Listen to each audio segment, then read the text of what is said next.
Hello, welcome to this month's presentation of the monthly webinars. My name is Mike Kramer, presenting to you today on behalf of Perry Johnson Laboratory Accreditation. I want to thank everybody for joining us today, August 30th. I am the Calibration and Inspection Program Manager at Perry Johnson. And today's webinar, we're going to look at Section 8.7 of 17025, 2017, which is the section on corrective action.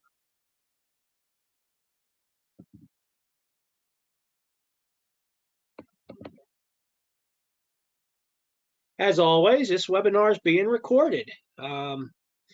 If you like to go back and re-listen to it, or perhaps had a colleague that may have missed it and would like to listen to it, feel free to visit our website. We have a wealth of information there, www.pjlabs.com, where you can go back several years and listen to past webinars.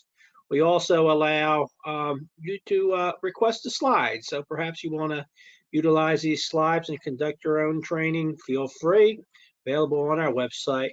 Duration of this webinar should be no more than an hour. You should have a box provided in your screen there where if any questions come up, feel free to type them in there. Please keep questions related to today's topic.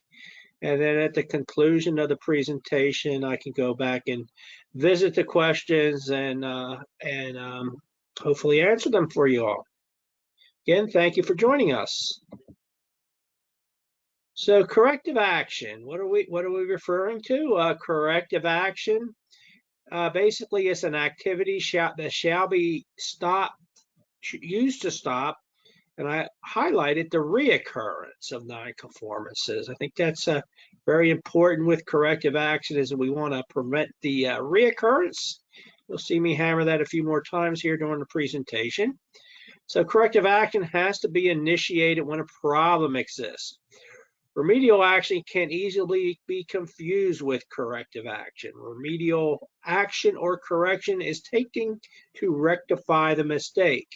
Corrective action is an action to eliminate defined nonconformances and again prevent reoccurrences. I like to refer to that correction or remedial action. Perhaps it's just put a band-aid on it, stopping the bleeding for the issue at hand. So corrective action, these are some sources that come to mind in thinking of corrective action. When should corrective action can be implemented? These are just a small sample here, but I would say these are probably one of the larger categories where I see corrective action implemented, i.e. your internal audit. So if you're doing an internal audit, and in assessment, I like to see an internal audit. I love it when organizations have findings on themselves and they take appropriate corrective action and follow the protocol. It's required in 17025 when you have internal audit that basically appropriate action should be taken. External audit, so might be perhaps from us. PJLA comes to mind. Could be from a customer audit, anybody outside of your organization. Speaking on behalf of Perry Johnson Laboratory Accreditation, if we do have any findings, it's not the end of the world. Ideally, you would take appropriate corrective action. And we do require you to submit on your own internal corrective action form your corrective action along with the objective evidence showing that the corrective action has been taken. So ideally, we'd like to see all the elements of corrective action being incorporated into your corrective action reports. Complaints, often see could be a customer complaint, may or may not be a valid complaint. If it is a valid complaint, then turn the keys and start the engines and go with your corrective action protocol. Non-conforming work, things like you failed a proficiency test, technician not following procedure, standards being used or equipment that were out of tolerance or perhaps out of calibrations would all be examples of this. And it could be any other sources within internal sources within your organization that can institute a corrective action protocol to be followed. We're going to look at the requirements here. We're going to dissect them a little bit. So 871, when a nonconformance occurs, the laboratory shall react to the nonconformity and, as possible, take action to control and correct it and address the consequences. So here we had an issue. Something has occurred, a nonconformance perhaps, and we're going to correct it. So we want to address the issue at hand here. So have an example here.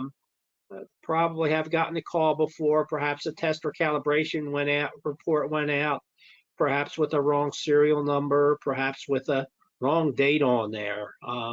So to recall a test report and make the necessary changes is a remedial action or correction. So somebody calls, can of course fix it for them, make the corrections, because however, making these changes to the report does not prevent a reoccurrence of the nonconformance. So that's what we're sort of separating correction from corrective action.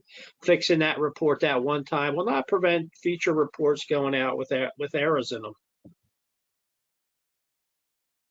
When a nonconformity occurs, the laboratory shall evaluate the need for action to eliminate the causes of the nonconformity in order that it does not reoccur and occur elsewhere, reviewing and analyzing the nonconformity, determining the causes of the nonconformity, and then determining if similar nonconformities exist or could potentially occur. So as stated in the previous slide on the report examples, let's say this is the third correction this month, where you're having perhaps customer calls in and having errors on reports that you issue. If this is the case, you may want to look at taking it a little further instead of perhaps continuing to correct it. Do a good cause analysis, and you may need to take it further and look into the review and authorization of reports, and perhaps find something to prevent this from reoccurring. So of course, the standard indicates that in the corrective action process, the calls need to be evaluated. Cause analysis is the important and most difficult step in the process. Any kind of mistake in this step may cause the implementation of wrong corrective action and does not avoid a reoccurrence of nonconformities.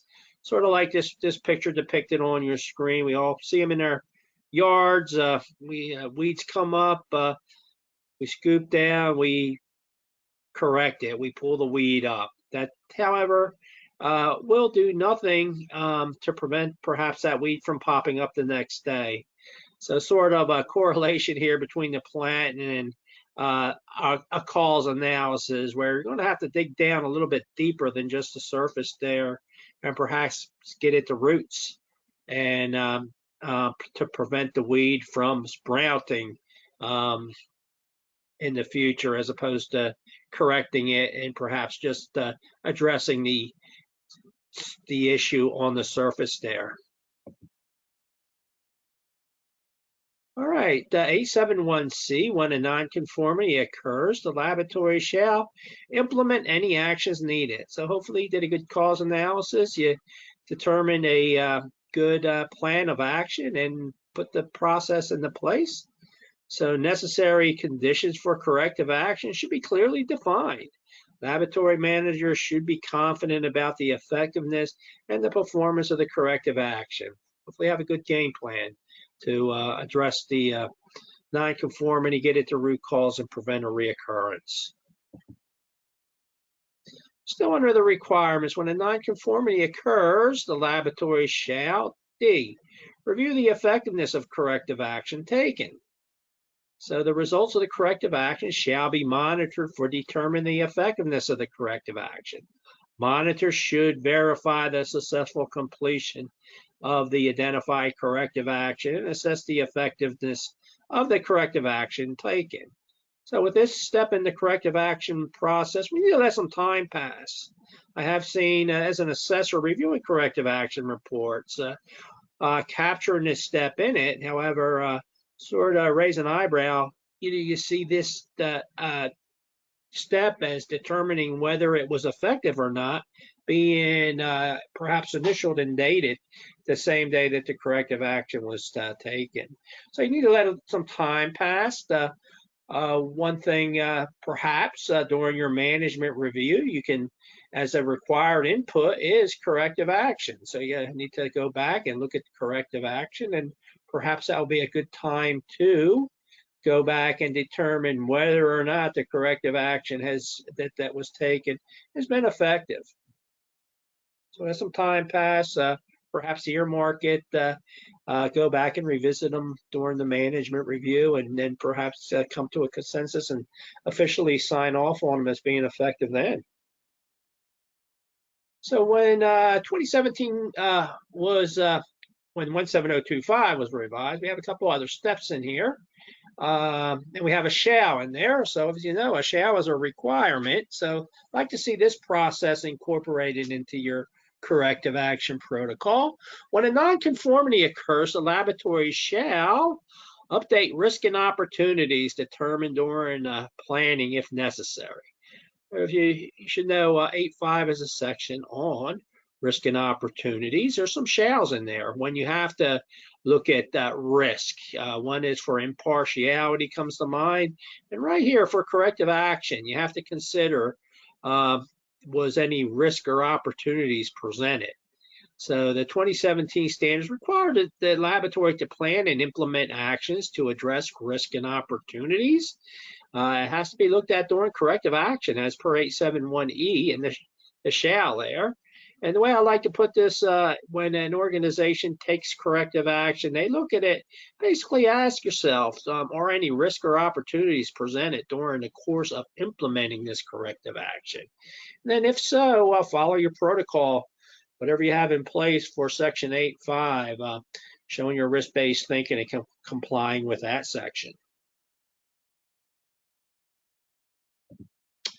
All right, when a nonconformity occurs, the laboratory shall make changes to the management system if necessary. So another thing you need to ask yourself is, does anything need to change within the quality management system? Perhaps the corrective action instituted a new protocol, a new procedure, or a change in procedure. Well, that policy or procedure would need to be updated to reflect the corrective action. Perhaps a form would need to be updated. Something that will need to be looked at with the corrective action. Hey, is there anything we need to change within our internal quality, quality management system?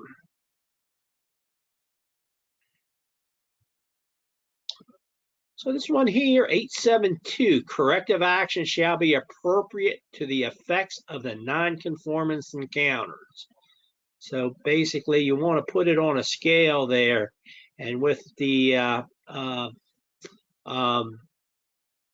most critical type of nonconformity would be if it actually impacted your laboratory results.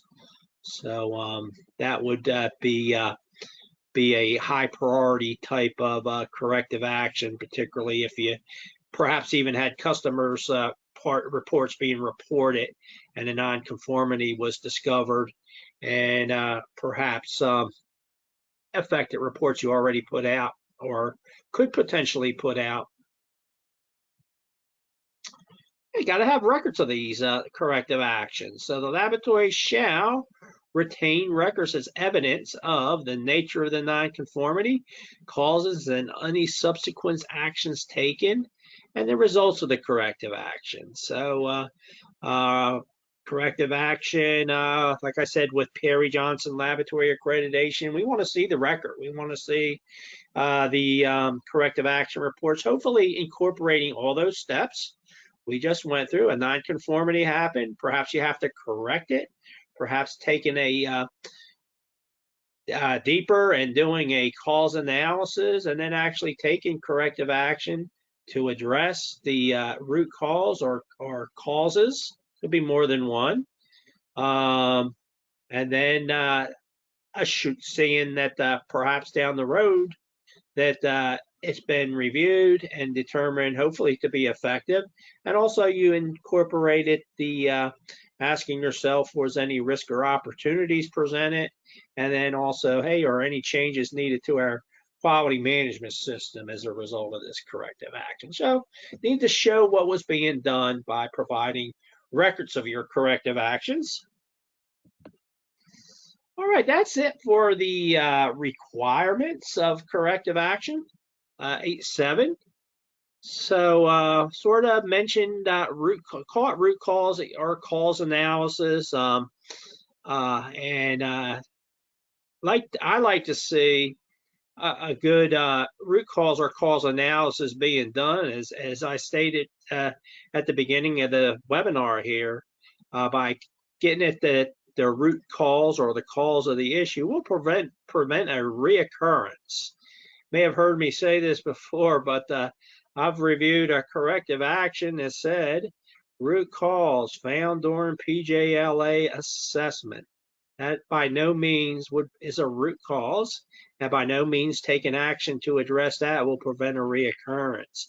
So root cause analysis, there's folks that write books on these sorts of things. There's very formal ways of doing a good root cause analysis or cause analysis. I have a few of them diagrammed here. We're going to look at just a few of them here. Perhaps may like them and want to incorporate them into your organization. One thing you see, perhaps more so with larger organization, is a fishbone or Ishikawa, or could be referred to as a cause and effect diagram. So with this method, we'll group causes into categories. This may include people, measurements, methods, materials, environments, and machines. The fishbone diagram forces you to consider all the possible causes of the problem instead of focusing on the most obvious ones. Here, causes are grouped into several categories to easily identify the correct source of variation. You'll see as we go through here, you hope you can dig down. You may eliminate some of these groups as you're doing this cause and effect diagram. Categories are typically very broad. It may include things like people or environment. After grouping categories, break them down into smaller parts. For example, under people, you might consider potential root causes, such as leadership, staffing, or training. As we dig deeper into causes and sub-causes, questioning each branch, we get closer to the source of the issue. We can use this method to eliminate unrelated categories and identify correlated factor and likely root causes. For the sake of simplicity, carefully consider the categories before creating a diagram. So again, common categories to refer to in creating a fishbone diagram in this method is under machine, things such as equipment, technology, the method. Dig down, look at the process, materials. Could look at the raw materials, consumable, informational, man, mind, power, physical or knowledge work, measurement, calibration or inspection, mission, purpose, expectation, management, money, power, things such as leadership, maintenance, product or service, price, promotion, marketing, process, systems, people, personnel, physical evidence, performance, surrounding, place, environment, supplier, skills. So again, as you look at these potential clauses and sub-causes, some of them may force you to dig down a little deeper. Some of them you may be able to determine to eliminate the specific ones. But as you dig deeper into each potential cause and sub-cause, questioning each branch, we get closer to the sources of the issue. Can use this method to eliminate unrelated categories and identify correlated factor and likely root causes. Hey, going to move on here. Brainstorming. Probably have heard that term before when you're trying to come up with an idea. Two heads are better than one, or it could be a 10 heads in this case. So this is actually a method for doing a cause analysis to basically have somebody facilitate a meeting. And this person should have two roles. First, to ensure that the steps are properly executed, and second, help assure that discussions stay on topic in regards to finding the root cause of the problem you're trying to solve. In addition to all the great ideas you can get from brainstorming sessions, it can benefit you in regards to company politics. This is the case because the people involved in the brainstorming session will be likely to support the resulting corrective action because they were involved in the process that created the solution. However, remember this point when trying to decide who to invite to the meeting. After all, the people who are not part of the solution may in turn become part of the problem.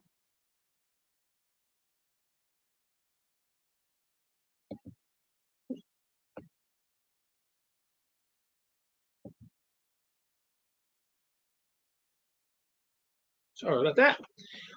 A popular method that I see used quite often is something called the 5 whys technique in performing root cause analysis. May have heard it before as the whiny child method. Keep asking why. The 5 why approach may also think of as the annoying toddler approach. Every answer to a why question, you followed up deeper with another why. So 5 is an arbitrary figure. The theory is that by asking why 5 times, you probably arrive at the root cause. The root cause has been identified by asking why. By asking why doesn't provide any more useful information. 5 why techniques were developed and fine-tuned within Toyota Motor Company as a critical component of its problem-solving training.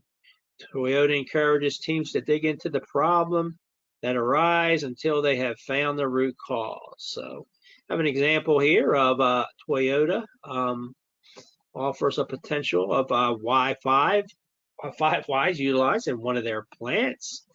They had a robot that quit working. So why did the robot stop? The circuit answer to the question, the circuit has overloaded, causing a fuse to blow. Why is the circuit overloaded? There was sufficient lubrication in the bearings, so it locked up. Why were there insignificant lubrication in the bearing? The oil pump on the robot is not circulating sufficient oil. Why is the pump not circulating sufficient oil? The pump intake is clogged with metal shavings. Why is the intake clogged with metal shavings? Because there's no filter on the pump. So you see how we sort of dug down there, and we're looking at the filter on the pump. So the robot stopped working ideally by digging down further instead of perhaps doing a superficial repair, creating a filter to catch these particles before they do damage to this robot would prevent a reoccurrence. One more example, an employee falls and was injured during the first shift. Mr. Smith fell and was injured during the first shift startup. Why? There was an oil spill on the floor in the machine department. Why? A seal in machine number 2 deteriorated and began cracking and leaked oil. Why? The sealed material was not robust to the application. Why? Lower cost seals purchased from a new supplier. Why? Sealed material not specified in service manual. So here we dug down, we figured out by going through these questions here that the sealed material was not appropriate, causing this leakage, and it was not really specified as to the source. So we're going to address this into the manuals and specify the sealed material to be used instead of just going with a lower cost seal that perhaps caused the fall in the first place. All right, thank you for listening. This is concludes today's presentation. So bear with me as I see if we have any questions.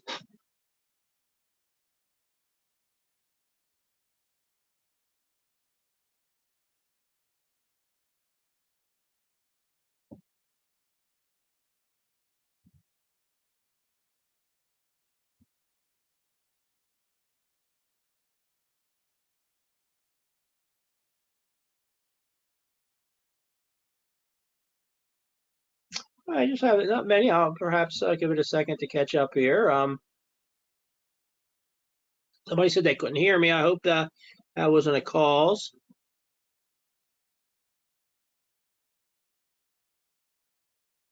Can I have only nonconformance reports since it includes root cause and corrective action? Yes, you can certainly do that. Like I said, ideally, like to see all those steps captured. Are the slides available? Yes, they are. We mentioned that at the opening. Feel free to go to www.pjlabs, our website, and we do have a tab for webinars, and you can navigate through there and go back and listen to the recordings and request the slides be sent to you.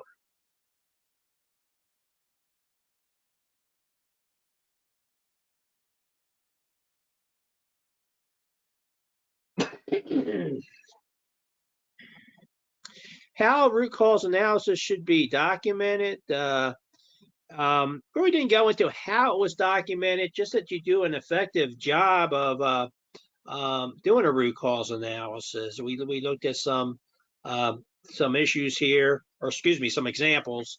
Ideally, we should be documented where you're going past the superficial level of perhaps that weed we were looking at. So we'd like to see that, as far as how it should be documented, that you did a good cause analysis, went beyond the surface there, and captured a root cause analysis that will prevent a reoccurrence.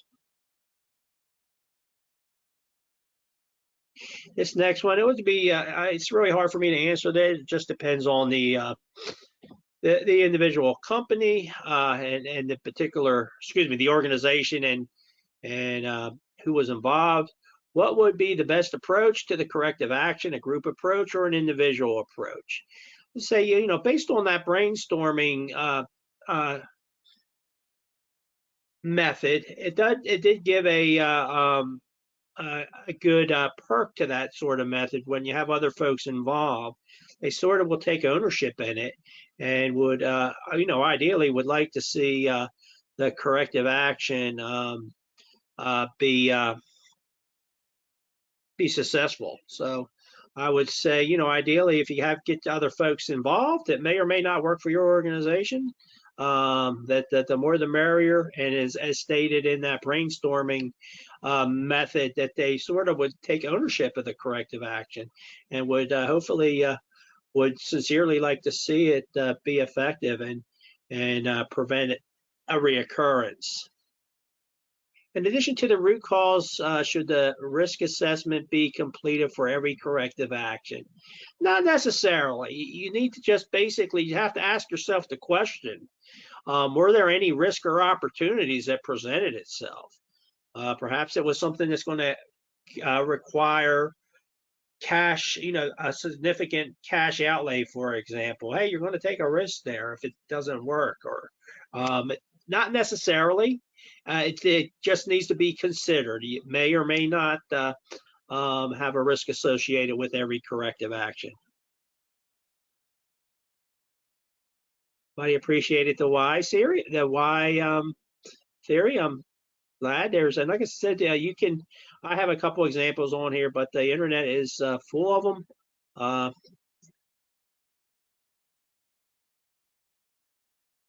think the last time I did this, I did a 5 whys on a statue that had bird droppings on it, and they took it so far as to to find.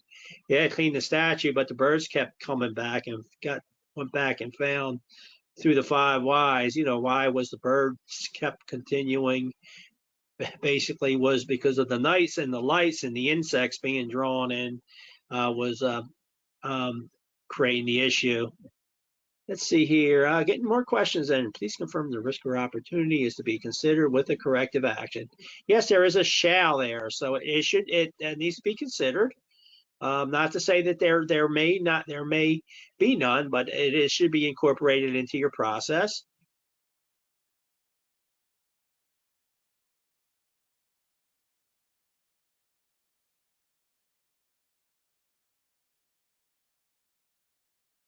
How risk is related to this? If risk evaluation may be connected to this. I'm sure exactly what the question is. Like I said, it just needs to be looked at. There may be no risk involved with the corrective action, but you shall evaluate risk. You may look at a risk and determine, hey, there is no risk here. Hey, there is a risk. It's an acceptable level. And last but not least, where you would perhaps acknowledge a risk and perhaps lower it to a acceptable level. Don't have any right now. Something we have considered PJLA evidence of participation. I would say you can make your own internal record of attending this webinar. If you are perhaps training, perhaps to be an internal auditor within your organizations, showing that you are competent and have had some sort of training with 17025 requirements. But currently, I'm afraid not, as far as evidence of participation.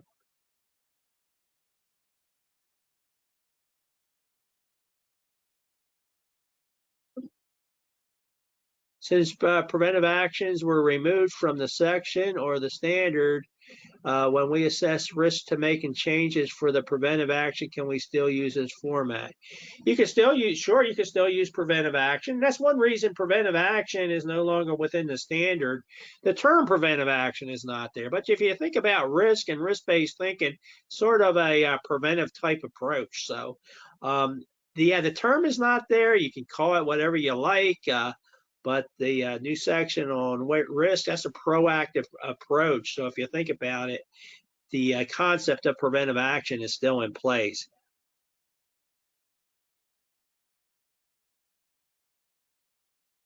I'm not really sure here. How could you share the experience of analysis, the risk in records? I would say, well, you have to create a record that somewhere on that record, you had just simply ask yourself, and this is just me speaking. This is not a requirement by any stretch of the imagination how you want to incorporate this into your records. But perhaps just ask yourself if you have a corrective action template, were there any risk or opportunities presented? Yes, no. If yes, then turn the keys and follow your process for risk-based thinking.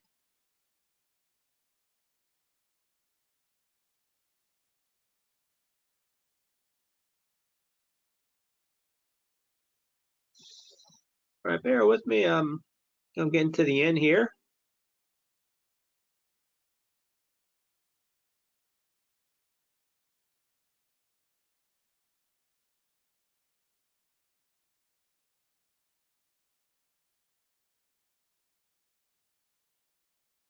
I'm trying to dissect this last question. I'm not really sure if, and I tell folks before, this is live TV, so I'm reading these as they were typed.